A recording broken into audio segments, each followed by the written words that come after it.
What I'd like to do is just do a quick summary now of what I call the Dyer dozen.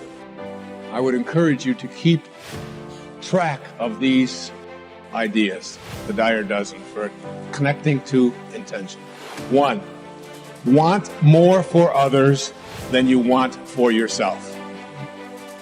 Want more for others. Whatever it is that you perceive to be missing, whatever health problems that you may have, whatever addictions you're struggling with, whatever lack of love that you have in your life, whatever lack of peace that you have with your aunts and your uncles or your parents or your in-laws, want the peace that you seek for yourself more for them. Want it more for them. That is how we create this level of consciousness. Secondly, think from the end. Begin to see yourself surrounded by the people and the events and the things that you would like to have. Only see yourself. You're having a problem with an addiction, see yourself as addiction-free. See yourself, if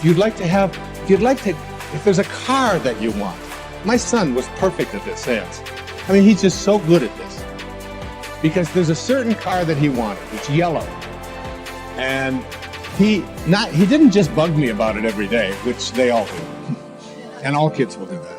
But he saw himself. He got a picture of it. He put it on his computer. It's the background of his computer, this yellow whatever it is. All right? I call it the school bus. I told him I was going to put cab fares on the side of it, but that's what he wanted. Right? And then he saw him, and then he went down and he drove it. And it was a used car, and he got on the internet, and he just saw himself in it. He couldn't not see himself in it. You know, we call this just persistence and being a pain in the rear end oftentimes, but it's not that at all. What it is young people have this instant knowing and awareness that I can create what I want for myself in my life, and the way that I do it is I act as if it's already here.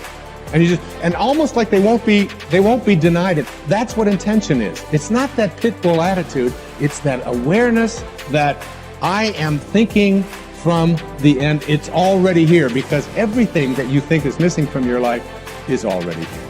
The third of these dozen is to be an appreciator in your life. Be an appreciator. Look for that which is valuable rather than worthless. Look, you go out and you buy a house, and 10 years later we say it appreciates in value. What does that mean? What does it mean that a house appreciates? It is more what? Valuable. It's more valuable. Same thing with you.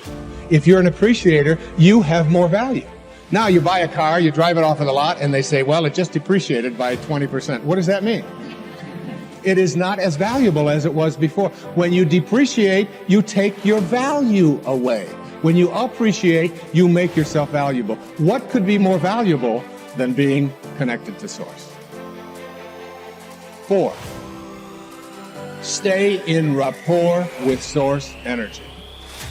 Stay in rapport. Your job here is to be in a state of harmony with this. Constantly reminding yourself, is this how my Source thinks? 5, resistance. Understand this about resistance. Every thought that you have that is other than that which you emanated from is resistance.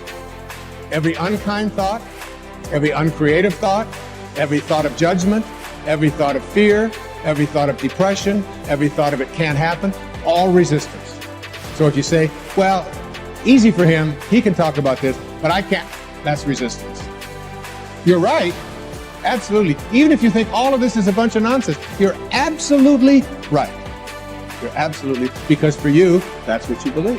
And if you believe that, the universal Source will help you to fulfill that belief.